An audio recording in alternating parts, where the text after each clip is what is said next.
Welcome to In Pursuit with Pastor Bill.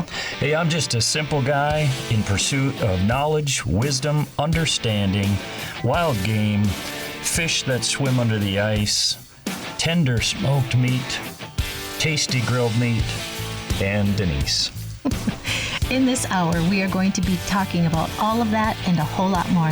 Bill has been with Maranatha since 2005 and the campus pastor at Maranatha Chisago Lakes campus since 2011. Come along and join In Pursuit.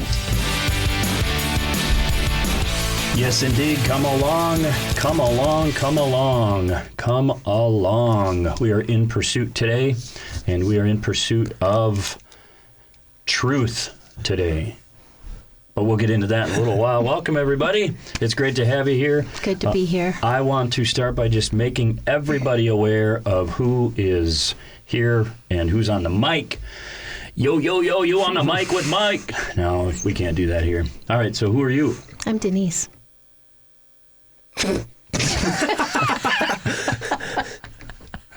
You wanted more? Nope, that's it. That's perfect. Who are you? James. You guys are killing me. And who are you out there on the other side of the glass? Shane. Nice. Shane, I got a question for you. Yes, sir. And you can choose to answer it or not. Uh-oh. Ooh. Because I've experienced this.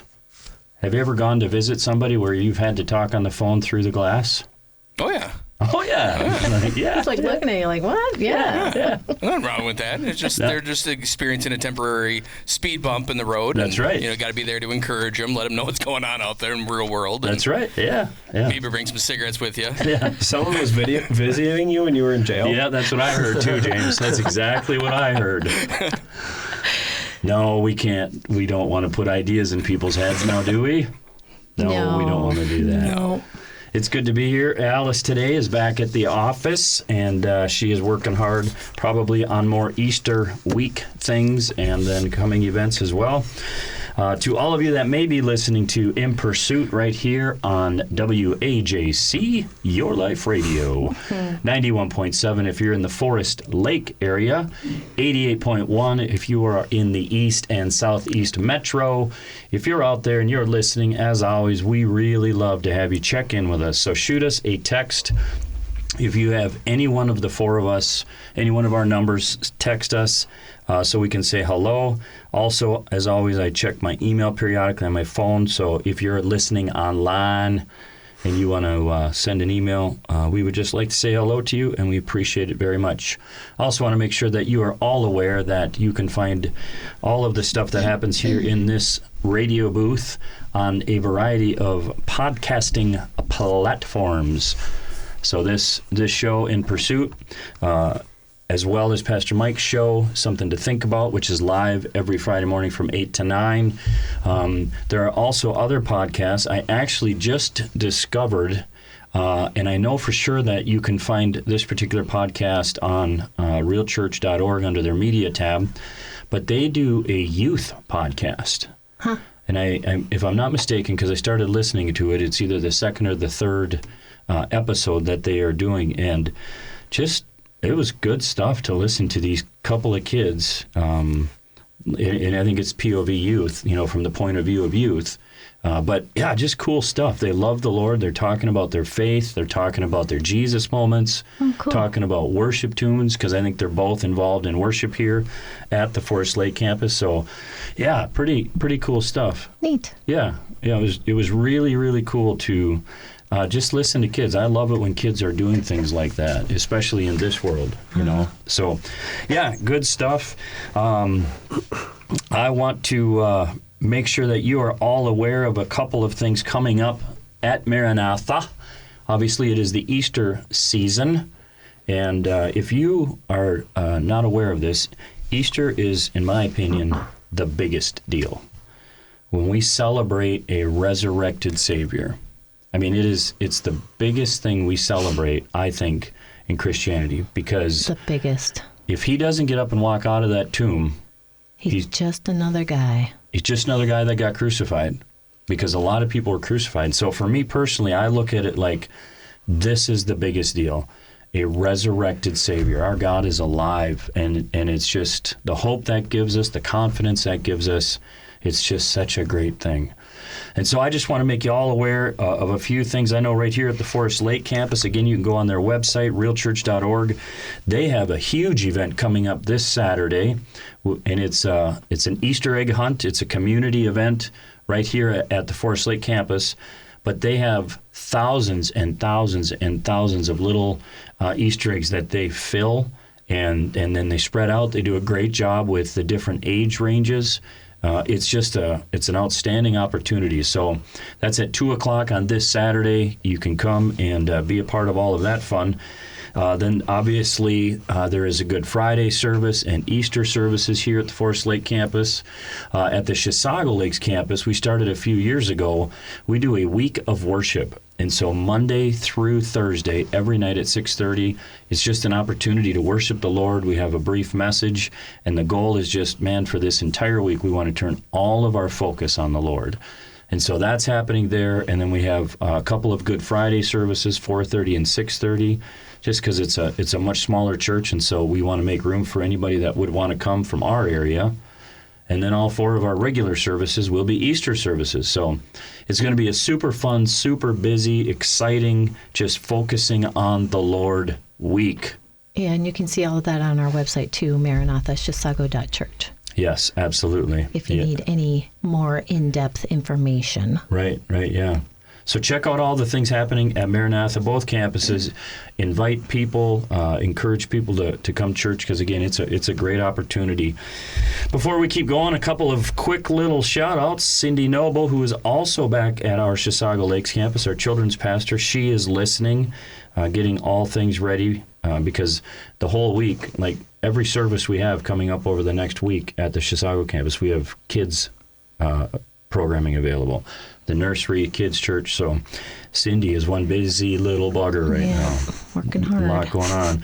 And then Aaron Tennis, he sent me a text. He's listening while at work. Thanks, Aaron. That's nice. Awesome. Megan Erke sent me a picture. I'm here. Guess what opens up this week? She sent me a picture. She's looking out her window. Doggone it. At 2 big toms just strutting in the field. Turkey season opens up. I knew it was going to be turkeys. Yeah. I just knew it. Because Megan and her husband Johnny are both turkey hunters. Yeah. And so that's very cool. That's a good picture. Thanks for sending that, Megan. Chuck Quisted is listening from Gobbles. No, he's not. He's listening in Forest Lake.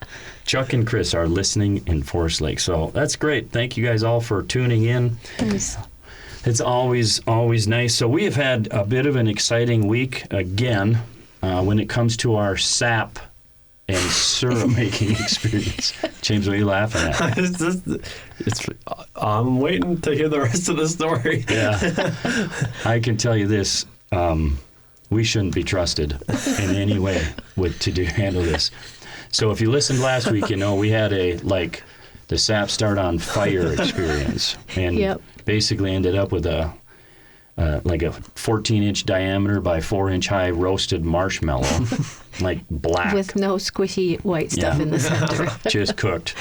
So. But the garage smelled good. Oh, it smells so good. It smells so good. So we went out. So the other day, I don't even know what day it was now, Monday or Tuesday. So the trees just keep running. And so it's super fun. And so, okay, we're cooking down more. So we learned our lesson, and we used a turkey fryer that has a timer on it. And the timer is for 15 minutes. So every 15 minutes, you have to go check on it. And so we thought... Otherwise, the flame goes out. Yeah, the fire goes out when the timer hits 0. So we thought, well, this is a great way to keep us from making a mistake again. So Tuesday, we're in the house, and one of my daughters was up, and we had dinner, and we were going to go outside and look at the chickens or something, and Denise said, oh, shoot, the sap was cooking. I said, no, we're okay, because the timer was set. And she said, well, yeah, unless it sticks. Like, yeah, that's true. It has done that a couple times. So we go out in the garage. Sure enough, the timer had stuck. It had been going for probably an hour because we ate. We get out there. Now, fortunately, it wasn't on fire this time, but it had overflowed, and it was just like this thick toffee-looking gallons and gallons of sap. Boiled down to too. Like, Something that overflowed and now a third of it's on the garage floor. it's so ridiculous. It's unbelievable. So we poured it into a pan. It's honestly, it's almost like a toffee or, caramel. Like that's Yeah, what like it's a almost soft like caramel. maple syrup Caramel. Yeah. But yeah. So good. It- It Maybe tastes this is so a good. sign, you guys. No, it tastes so good. We can't quit. It tastes so good. yeah, we're like, oh, we'll figure it out. So, It's yeah, been a learning year. it's Learning. unreal. Yeah. I got a text from Samuel. They're listening to the show in the car. That's wonderful. Nice. Samuel, I hope you're not driving while you're texting. It's great to have We're you guys going listening. bowling later. You guys are going bowling later? Me and Samuel are, yeah. Oh, that's awesome. Yeah, it's going to be fun. Are you going up here or Osceola? Osceola. Nice. Very Not messing. nice. Way to get her done. That's great. Oh, good for you guys. That'll be fun. What time are you going? Not going to say. Gee, nobody trusts I'm us. hyped, Samuel. It's going to be fun. Yeah. So that was just kind of an experience, and again, it's so funny because the trees just keep like one particular tap. So there's one tree I have 2 taps in, so 2 little hoses going into 2 separate bags. One tap is about 18 or 20 inches higher than the other one, and that tap filled a bag. The other tap in the same tree maybe had like 2 inches in it. The same tree, and the one bag just like when I got out to it. Only after a day, it was overflowing. Oh, my gosh. Yeah, it Which was. makes us so sad because sap's going on the ground. Yeah, it's terrible. That's nuts. Yeah. Never mind the gallon we have on our garage floor right now. Oh my gosh, I'm gonna have to get in there with a hose and a brush and hot water and some bleach. The cleanup for this season it's going to be really something else. So that's our sap experience. Also wanted to give you guys an update. So last show we talked about smoking some pork. So since then, Denise cooked up some venison, and I love the way we discovered this a few years ago, and we had never done it before. And so me and my dad, we butcher all of our deer ourselves, and we don't process any of it. We don't make sausages or jerky or anything. It's just it's meat, and then scraps will grind into burger. And what we started doing a few years back is the front shoulder blade, we just leave all the meat on the blade. And then obviously we package it and we freeze it, and then Denise cooks it. And so this last week you cooked up one of those shoulder blades. Yeah. So give us just a quick, how do you cook up one of those shoulder blades? Because honestly, you guys, I gotta tell you this, for those of you that are hunters and you like venison, this is I really like this piece of meat. Yeah, and there's a lot of meat on it, and it tastes really good. You just have to cook it a long time. So I'll put the shoulder in the pan that I'm going to cook it in, and then I put soy sauce and olive oil and garlic powder. Or like if you have Mrs. Dash, you could put that on there. And just let that sit for 15, 20 minutes before you put it in the oven. And then before you put it in the oven, I just pour water in because you're cooking it a long time, and then cover it with aluminum foil. So then you cook it, you just let it cook and cook and cook. And I'm talking hours. I do like 325, so it's a lower temperature. And then I think I cooked it for 2 hours, and it needed a little bit longer. But you'd want to check that. You'd want to check it and make sure. Just check it, make sure if it's starting to fall off the bone, that's where you want it. Because if you don't cook it long enough, it's just too tough. Yeah. But if you cook it a long time, there's a lot of meat. It doesn't have a lot of that gristly, gooey, gelatinous stuff that's yucky. Like some of the shanks have had. Yeah, like they get in between the meat, and so you've got too much gelatinous that if that touches my mouth, it just comes right back out. There's involuntary bleh. And so this doesn't have a lot of that gelatinous stuff, and it's a good amount of meat. So just cook it a long time, and then I took the juice from that, the soy sauce, garlic, and the flavor of the meat, and made a soup out of it that was just Out of this world. so good. You can use every bit of that. Yeah. And then I throw the bone out for the chickens to pick. yeah, that's the greatest part. Anything that's left on the bone, you throw it out there, and the chickens, little velociraptors, going, flip it around the front yard and peck it till it's They clean cleaned it. off. Yeah, they clean it right off. Yep. Some people have a German Shepherd or pit bull or something. Not us. Chickens. We throw our bones to the chickens. Just want to remember to pick them up because you don't want, coyotes coming in the Yeah. yard to chew the bones and Yeah. then eat your chickens. Yeah, bad combination Bad there. combination. Yeah. Yeah, so that's a little bit of a meat idea for you. Samuel, I know you're listening.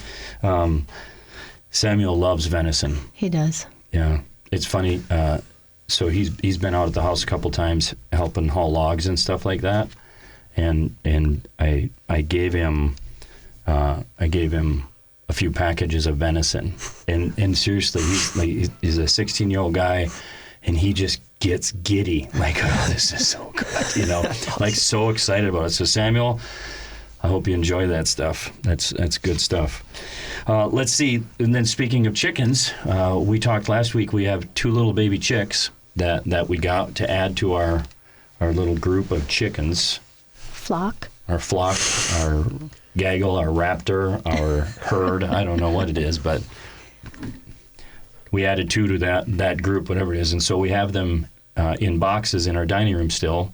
And it's just, they're cute. I mean, they're the little noises they make and the trilling and the chirping and all this stuff. So we made them like a condo out of cardboard boxes where they have 3 different rooms they can choose from. And what they do is they'll fly up and they'll sit on the edge of a cardboard box. Like you can imagine how narrow, 1/8 of an inch maybe, something like that. They'll sit up there and then they'll fly. If one of them flies down onto the floor, they just go psychotic. Because they can't see each other. Yeah, as soon as they can't see each other, it's like... It's that loud beep, beep. It's like a fire alarm going off. It is, yeah. Yeah. And so it's cute, and you go and you put them back together, instantly they're quiet.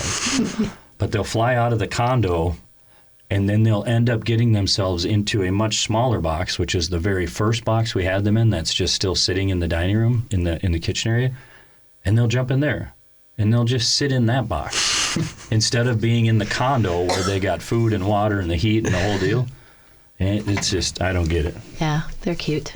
They are very cute, yeah. They relocate themselves, and then you have to put them back because for some reason they can fly out of the bigger box into the smaller box, but they can't fly out of the smaller box and get back into the big box. Yeah. Yeah, it's funny. It is funny, yeah. So we're excited to add them to our outdoor area.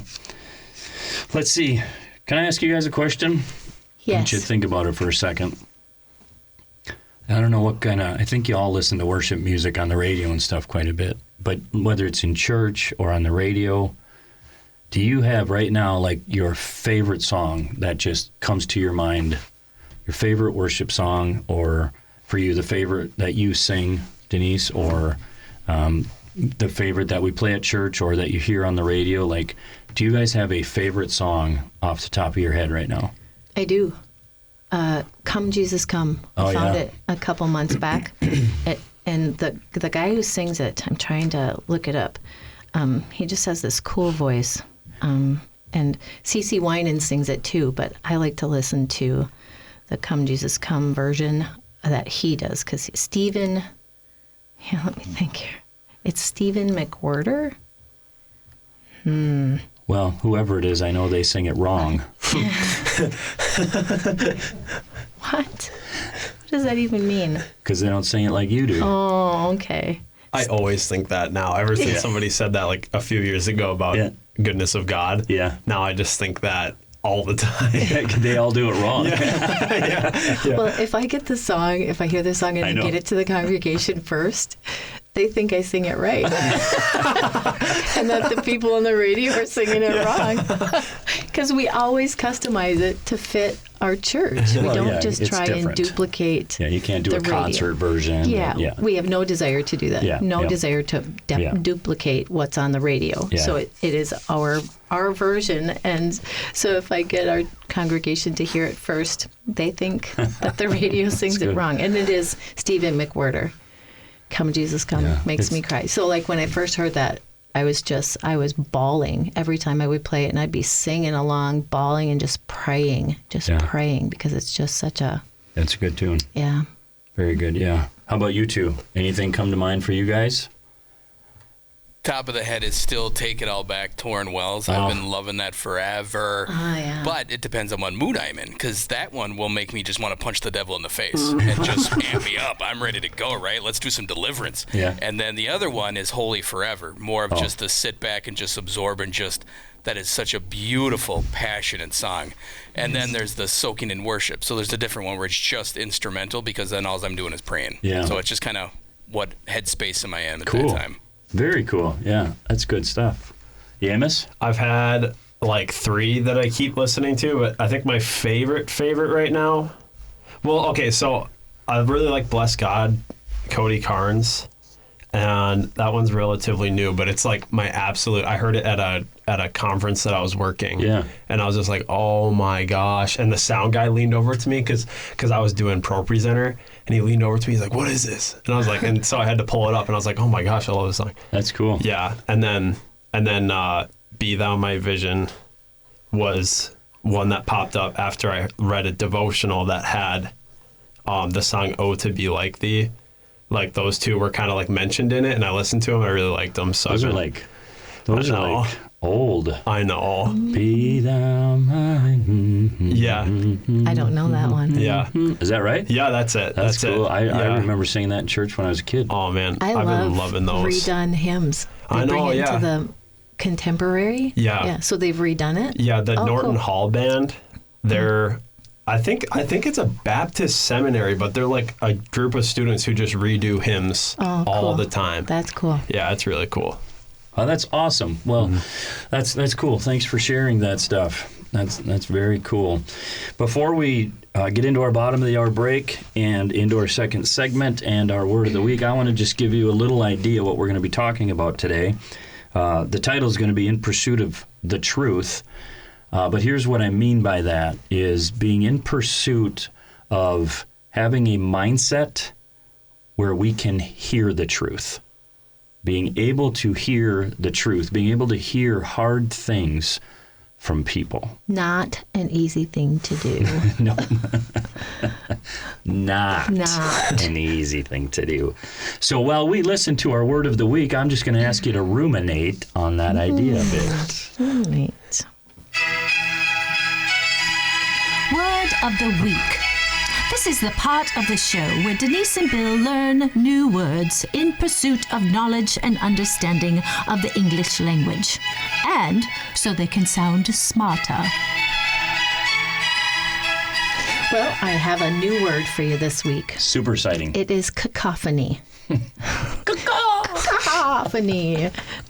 No, has nothing to do with, well, it could have something to do with chickens anyway. Cacophony. There are 3 definitions that I'd like to read for you of cacophony. Oh, let me spell it first. C-A-C-O-P-H-O-N-Y, just so you know. Cacophony.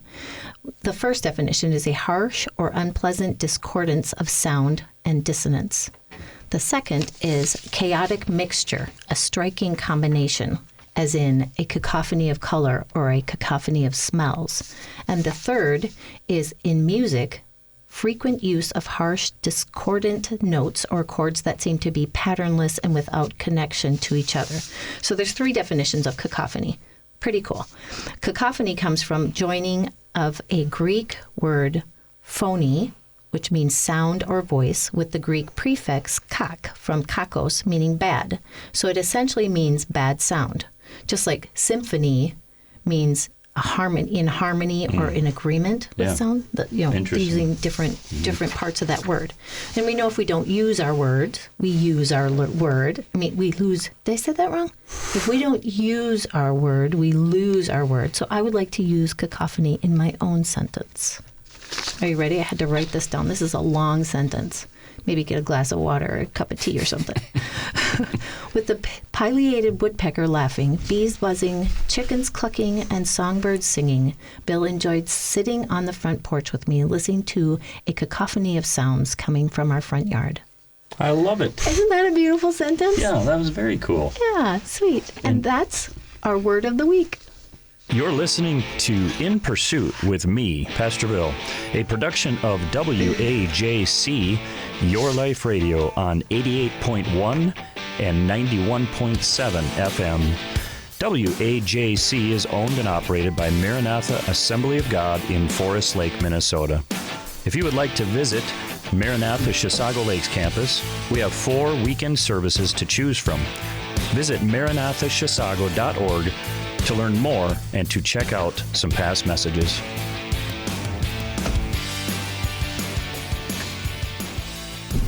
You can't handle the truth.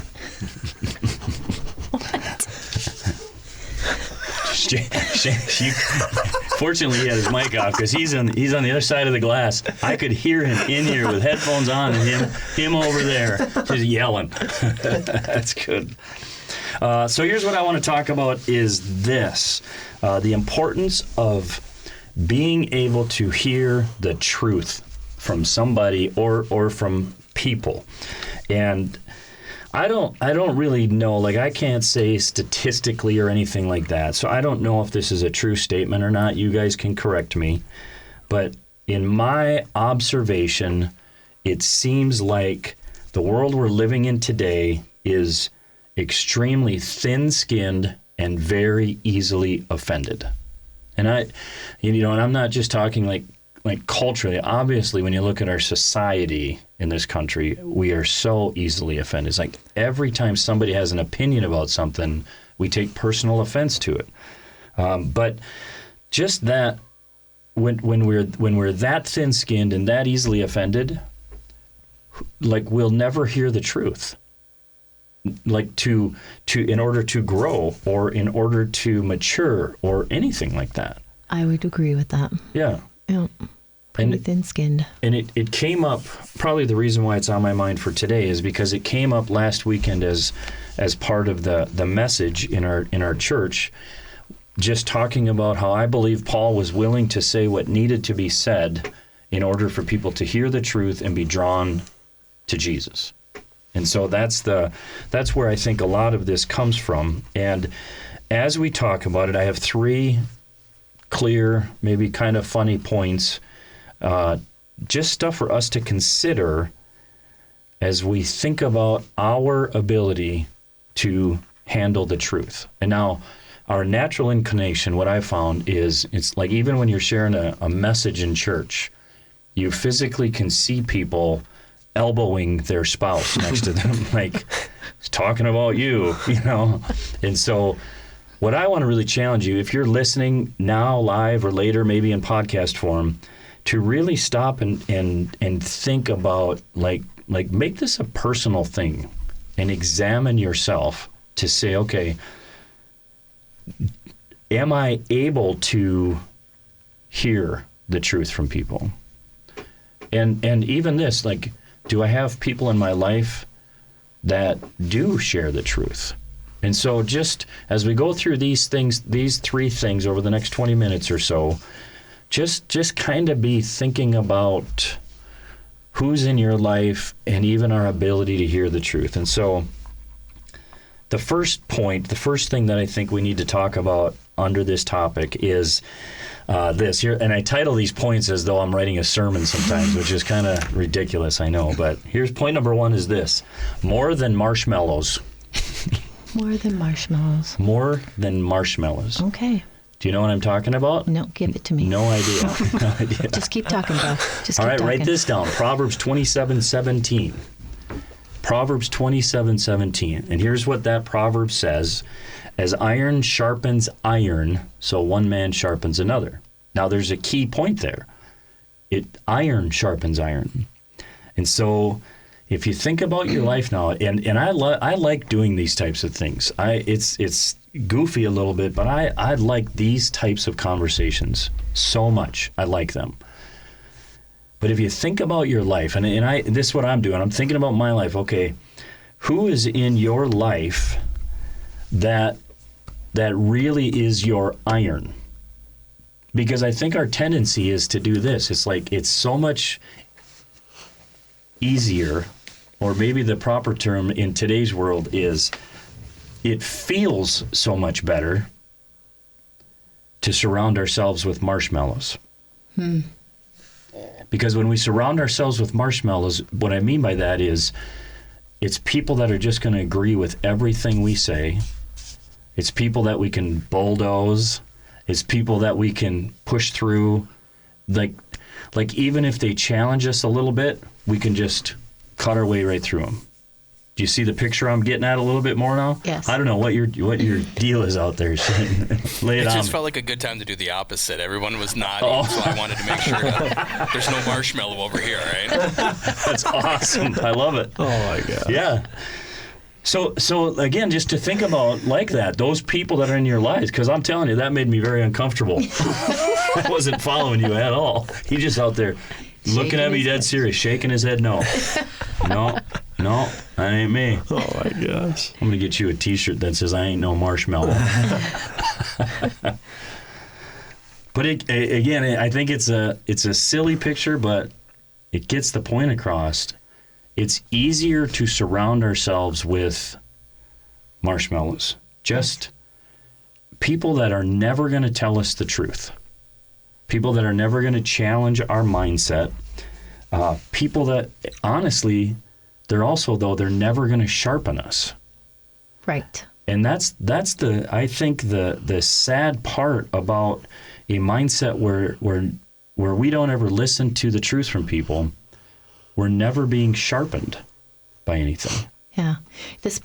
I was writing frantically because it brought to my mind, I was watching a reel, and this might get me in trouble because I don't have a degree or anything, but what she was talking about, and she had a degree, was mental health issues. And I know this is a hot topic, but what she was saying is, in today's society, anything that makes you uncomfortable is labeled not good for my mental health, which just creates a frail mental health. Because experiencing uncomfortable things, going through them and coming out on the other side makes you stronger. So then your mental health gets stronger. And so labeling anything that makes you uncomfortable, obviously there are things that are bad for your mental health. Yeah. Don't take it to the extreme, please. Yeah. But labeling anything that makes you uncomfortable as bad for my mental health and not experiencing any of that uncomfortable mental, poking, Yeah. makes you more frail. Yeah. Because what makes you stronger is going through that, experiencing it, understanding that you can get through that, and it makes you stronger. Yeah. Just Yeah. like physical things. Absolutely. Going through physical things that are difficult and coming to the other side of that, instead of saying that's not good for my physical health because it hurts or it makes me stress out, you go to the other side of it and you're stronger physically. Right. The same thing happens with your mental health. Yeah. So Yeah. that's what it made me think of when you said that. Yeah. It's a good point. And I think, like you said, it's a broad brushstroke. It is a broad. Obviously, there are things that Are not good for you Hey, physically yeah. or not good for you mentally. Yeah. But that's also that having that filter, So I'm not saying everyone around us gets permission to sharpen us, because there's a lot of people that can be very critical that it just kind of brushes off, But then there are some people where even you go to them like if someone's critical of something that I do at church or a message or something, I'll go to a trusted person and say, hey, Shane was shaking his head at me. What do you think about this? But then really run it through a filter of I need input, And Right. so again, there's a balance to it. But a broad brushstroke would be, we can't run from everything that makes us uncomfortable, Right. and that's kind of as a culture where it seems like we're going. That makes sense? Yeah. Yeah, yeah. So point number one is this: when you think about the people around you, you want to have more than marshmallows, and I know it's silly, but even that little interaction, it's silly and it's funny. The interaction with Shane? Yeah, with that was Shane. Just saying, no, you want that in your life. You want people in your life that are going to, in the proper setting, the proper time, pull you aside and sharpen you, And so that's, I think it's important, being in pursuit of hearing the truth. Point number 2 is this: true love. True love, marriage. Oh, I wish this was a video right now. Because I stuck my tongue.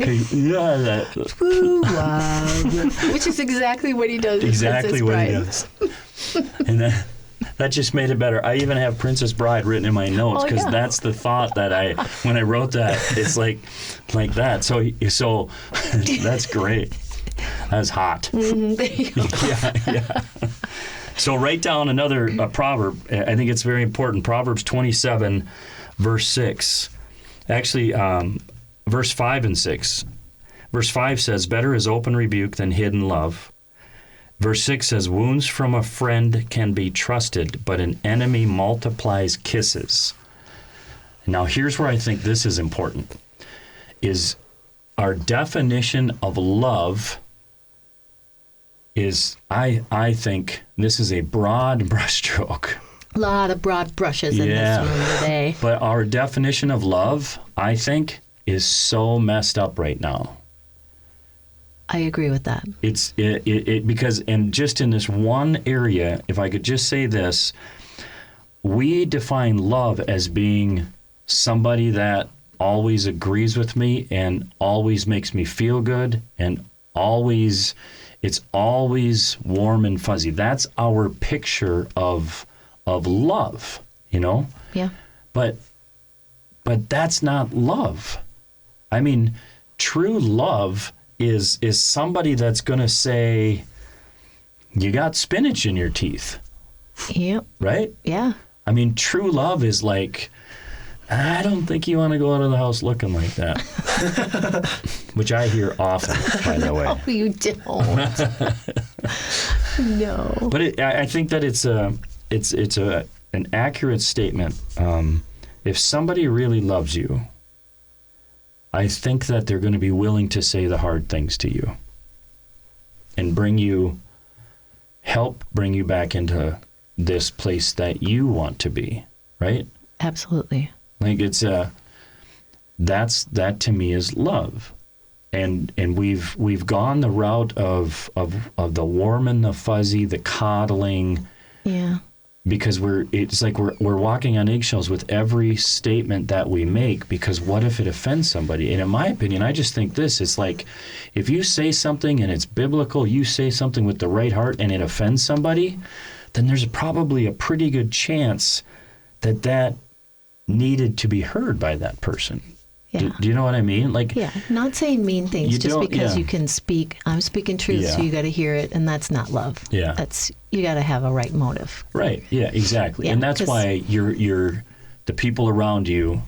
Like, I trust you three. You're going to speak truth to me, and if you three say something to me, I'm processing this. Like, I'm gonna hear this because I trust you guys.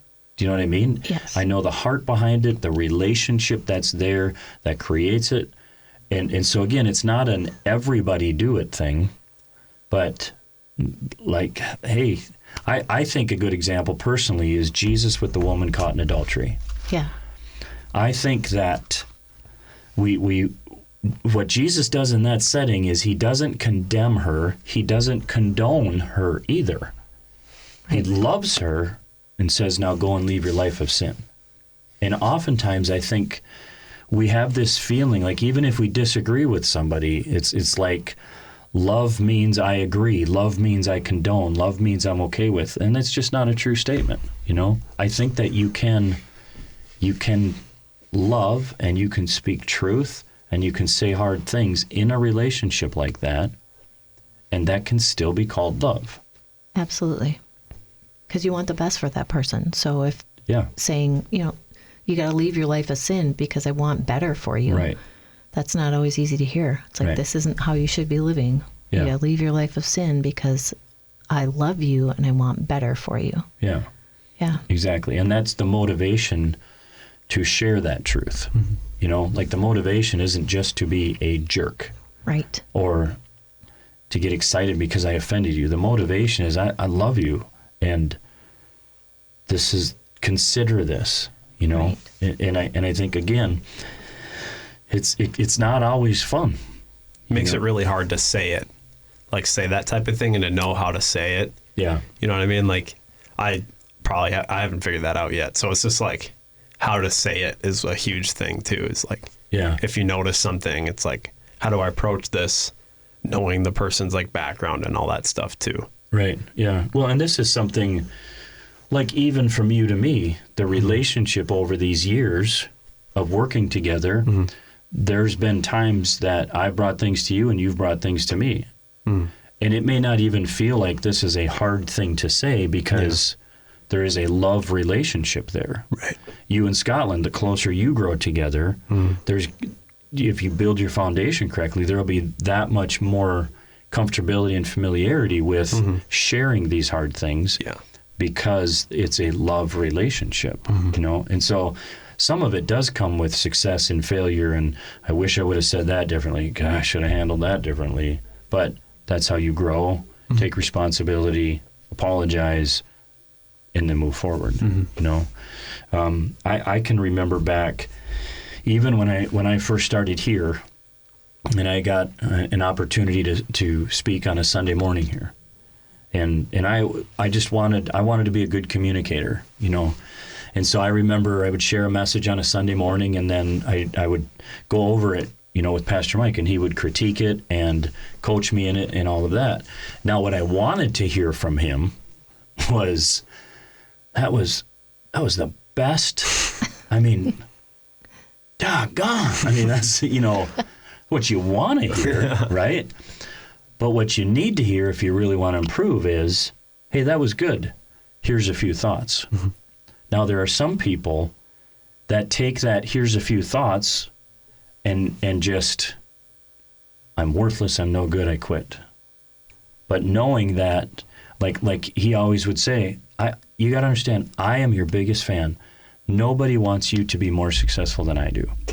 And it's out of that comes that, okay, I want to hear everything you have for me because I want to do this the best. You know what I mean? And just because you have those thoughts doesn't mean that you're bad. I think that can be human nature. It's like you hear a critique and you think, man, I suck at this. Yeah. But it can be in your head. Just be willing to hear it and then make adjustments. Right. Because that automatic, I suck, or pretty natural reaction. Yeah, it's a natural human reaction, especially if you've experienced some really sucky times doing it. Yeah. It's like, man, when am I going to get this right? But to be able to hear it and just keep that thought in your head and then say, okay, I'm going forward. I'm going to make these adjustments that he's suggesting. I don't think it's unnatural to have those thoughts. That kind of that recoil. Yeah. Especially if you've had people critical of you. Yes. In an unhealthy way. Yes. Yeah, and I think that's very few people in this world have gotten through life without having a critical, not helpful person in their sphere at one point or another. Yeah. This is a broad brushstroke. It's a broad brushstroke. I wish I had a paintbrush in here right now. Broad brushstroke. So the first thing, just in a desire I want to be able to hear the truth. Make sure you surround yourself with people that are more than marshmallows. Iron sharpens iron. The second thing is understand what true love is. True love from those people closest to you. It doesn't always mean they're going to say what you want to hear, but they're going to be willing to say what you need to hear because they love you. And then the third thing is this, can you handle it? Can you... No. Most days, no. Well, because I think sometimes we might have people in our circles that can properly say truth to us, that want to say truth to us because they do love us. But unfortunately, when they've tried, we create an environment that says we can't handle it, and then they eventually stop. Yes, and a person who responds that way isn't thinking beyond that response. Just in that moment. Yeah. I love that you have this portion to it because you've said this multiple times. If your response is a bad response, eventually people are going to stop helping you get better. Yeah. They're going to stop giving you critiques. Yep. Yeah. And you're not thinking that when you're having a bad response. When you're in that moment. Yeah. Yep. Yeah, and that's where... Again, it's understanding, and I think this really can play into relationships of all kinds, friend relationships, marriage relationships, parent-child, child-parent relationships. I think this really can be an important thing, because the recoil is natural, but then what do you do with it afterwards? How does that conversation go, and are you creating an environment with these select people? Like when I look at this right here, have I created an environment? And don't answer right now. I know. Shane's shaking his head. I haven't even gotten out of my mouth yet. He's shaking his head because he knows where I'm going. But really, it's like, have I created an environment where you guys feel comfortable to come into my office and say anything to me? Not meaning that I'm going to automatically go along with it or agree, but is the environment, by my response when we've had these situations and conversations in the past, have I created an environment where you all feel like he can handle it?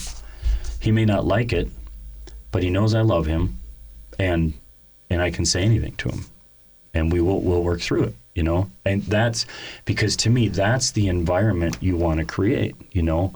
In a marriage relationship, you want to make sure your spouse feels safe to say anything to you. Not that you're just going to roll over and be a doormat and agree with every word, but are you able to have the conversation?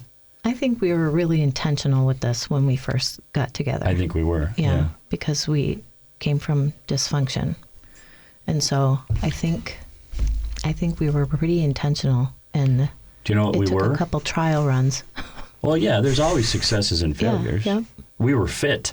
We were fit. We were focused, we were intentional, and we gave it the time it took. We did. We took the time. Nicely done. Yeah. Sometimes we would have to pause and ruminate on it a little bit. And just experience a magnanimous atmosphere. Cloistered away. Cloistered away. It's amazing, yeah. Because sometimes those conversations were a cacophony of feelings. Come on, son. How about that, huh? Use it or lose it, baby. Yep. But I think that it is again, it's a real thing. I mentioned on Sunday. So this is years ago. Here at the Forest Lake campus, they have a beautiful gym, a boxing ring, a boxing gym, weights, the whole deal. And so when I was a youth pastor here many years ago, I would work out 5 mornings a week with a group of guys. One of those guys, Chris, he was kind of the coach. You know, I looked at him that way, and some of the other guys did. And I wanted to grow, and I wanted to do these things. And so I would, if Chris said, I want you to do this differently, I would just say, okay, like, I'm doing it wrong. You correct me. I want you to be this person in my life. And he would continue and continue and continue and do this and try this and slow down here, and all these different very fine-tuning critiques. Almost some days where it's like, gosh, everything I do is wrong here, But I wanted to hear it. I know that he was my biggest fan in that setting, and so I did it that way. Now, interestingly enough, in contrast, there were other guys that were there. They would ask him, and he would give his input, and they would just argue with him and say, no, I'm not going to do it that way. So then they'd ask again. He'd give his input. Eventually, here's what happened. He just stopped giving his input. And I think sometimes that's when we create that environment of, I can't hear that truth, whether it's pride or I don't know what causes all of that. Insecurity. But yeah. I'm not going to hear that. I can't accept that I'm doing it wrong the way I want to do it, or I'm behaving wrong the way I'm behaving. So we can get defensive. I'm the type, I can get defensive right away, and I have to be intentional about calming down because I want to create an environment of, I want to grow, I want to be sharpened, and I want to have this small group of people in my life to sharpen me. And today, to you guys, anybody that's listening, that's my challenge is like, if we want to grow, and I know a lot of us, we want to grow. Whether it's improving at our jobs, improving in our relationship, whatever it is, we want to grow, and we want to mature, and we want to heal, and we want to reconcile. Then I think what we need to do is make sure that we're able to hear truth. Because a lot of times it's that truth that's the iron that's sharpening us. And when iron hits iron, sometimes sparks fly. And we got to be okay with it just not always feeling good, but having the bigger picture in mind. And so today, just, I don't know if that resonates with you, maybe just examine your life and your circle of friends and even ask some people around you, what do you think? You know, and really examine it. But being in pursuit of truth, surround yourself with more than marshmallows. Shane's not a marshmallow. Surround yourself. Understand what true love is. I mean, sometimes love says things that hurts. And then just ask yourself, man, can I handle it? Have I created this environment? But to all of you, I hope that you have an amazing rest of your week. We'll see you next Thursday at noon. Bye now. So.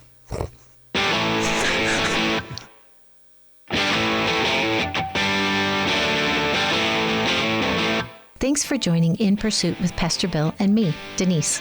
We hope you will tune in next Thursday at noon as the pursuit continues. In Pursuit is a production of WAJC, Your Life Radio, on 88.1 and 91.7 FM. WAJC is owned and operated by Maranatha Assembly of God in Forest Lake, Minnesota. The opinions expressed here are not necessarily those of the owner.